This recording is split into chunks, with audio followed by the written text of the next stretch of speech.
Hello, Katden lovers and Katden followers! Abay Mr. Alden Richards, may pabulaklak sa isa sa pinaka-importanteng babae sa kanyang maraming salamat po sa inyong panonood. At ngayong araw, bago tayo magsimula, ay hayaan niyo po ninyo na batiin po natin si Mama Ten, no? Dahil ngayong araw po ay nagse-celebrate ng kanyang kaarawan si Mama Ten. At kasabay nga nito, namataan din si Mr. Alden Richards na kasama, no? Yung dalawang bigatin ng mga big boss dito po sa GMA, kung saan kasama niya po ang Vice President at si Attorney Annette Gozon. I think meron po silang party ngayon, parang inline po dun sa Valentine's Day. Ay yun po yung kanilang ginagawa ngayon, kasi parang naka formal suit itong si Mr. Alden Richards. And kinatuan din naman ng ilan na mga netizen ang lumabas na photo si Mr. Alden Richards kung saan nakalagay po, may caption na, "Your Valentine's Date is here." And eto na nga po, dahil po sa Instagram post ni Daddy Bay, tatay po ni Mr. Alden Richards, ipinlex niya po ang isa sa mga pabulaklak ni Mr. Alden Richards. Ito po, ganito po klase ng bulaklak. Talagang sa mga special na tao niya talaga binibigay ito. May caption po ito na, "To Mommy." Yan. So parang ito po ay inaalay niya sa kanyang Mommy Rio, no?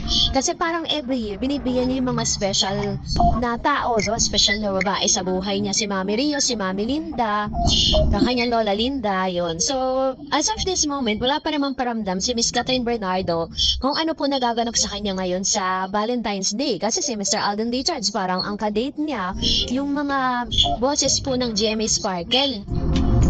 Pero ngayon nga, kinatuan nga ito. Pero trivia lang, kasi yung flower po na pinakita ni Daddy Bay, isa po yan sa mga talagang favorite ni Mr. Alden Richards at ibinibigay niya lang sa mga special na tao.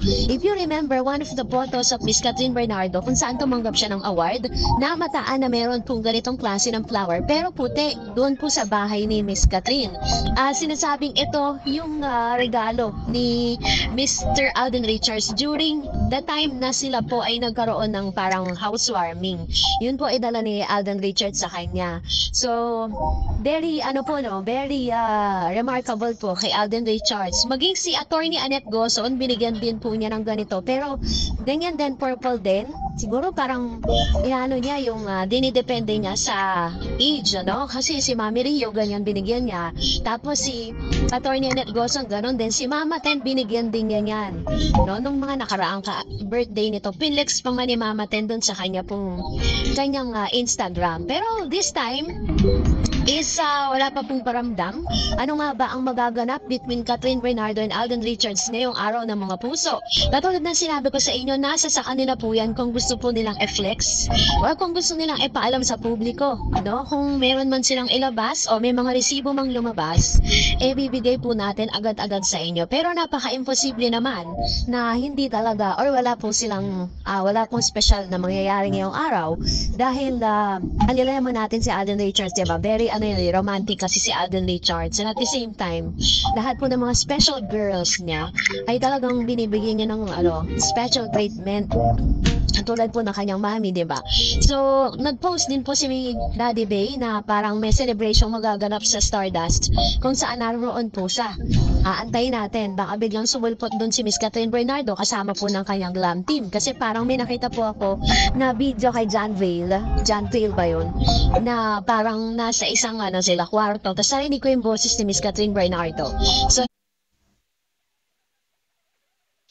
Alden Richards and Miss Catherine Bernardo abay may inilabas na exclusively sa social media. Sunod nga mga good news na dumarating with Alden Richards and Catherine Bernardo sapagkat ngayong araw ay itinalagang #1 sa Netflix ang Hello Love Again.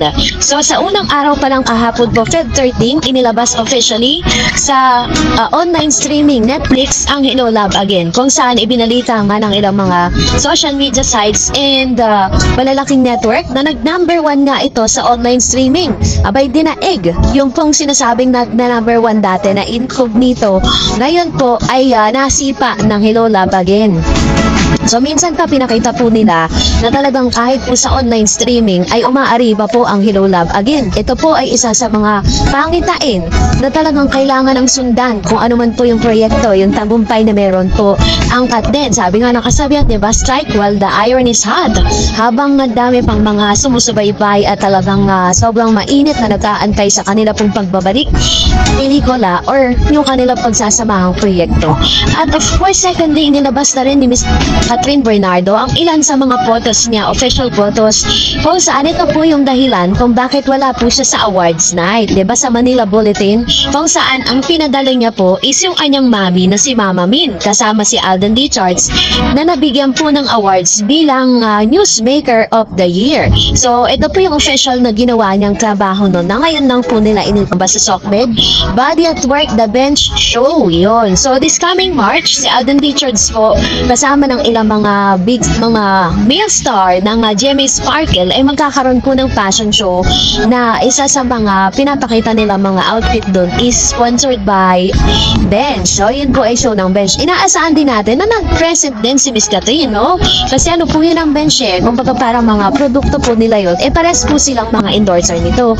So, titignan natin kung ano po ang plano ng Bench. Kasi naglabas na siya ng official photos niya. And kung matatandaan ninyo, di ba last year, ay isa rin si Miss Catherine Bernardo na present po doon po sa fashion show na yon. So, gusto ko lang din pong i-correct. Ito po mga photos na nakikita po ninyo sa screen. Yan po ay kaganapan pala sa birthday po ni Miss Heart Evangelista. Isa si Alden Richards sa mga invited. Kasama po ang mga bosses po ng GMA Sparkle. So, this time, eto na. I-congratulate na din natin dahil isinapubliko na ni Miss Catherine Bernardo. Sabi po ng ilang mga online news, hindi na raw di umano mapigilan ang pagyaman ni Catherine.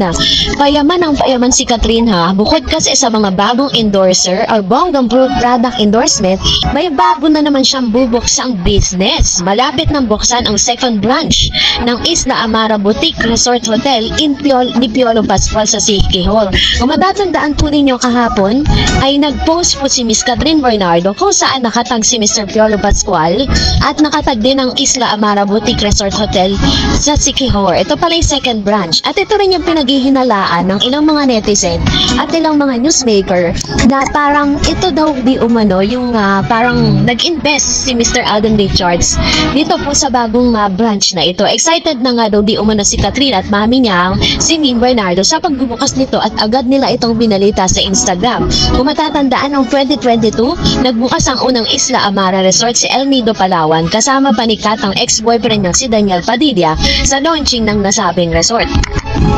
Proud na proud nga si Kat dahil kahit 1 year pa lang sila na nag-ooperate ay nakamit na ng kanilang hotel resort ang first ever Tourism Excellence Award mula sa El Nido Municipal Tourism Office. Tuloy-tuloy ang pasok ng blessing sa Asia Multimedia Star, Asia Phenomenal Superstar. Kaya naman kinokongratulate po siya ng lahat. So abangan po natin ang ilan sa mga pasabog ni Miss Catherine and we hope that Alden Richards is present po dun sa pagbubukas ng second branch ng Isla Amara Resort sa El Nido, Siquijor. Ayan. So abangan natin yan.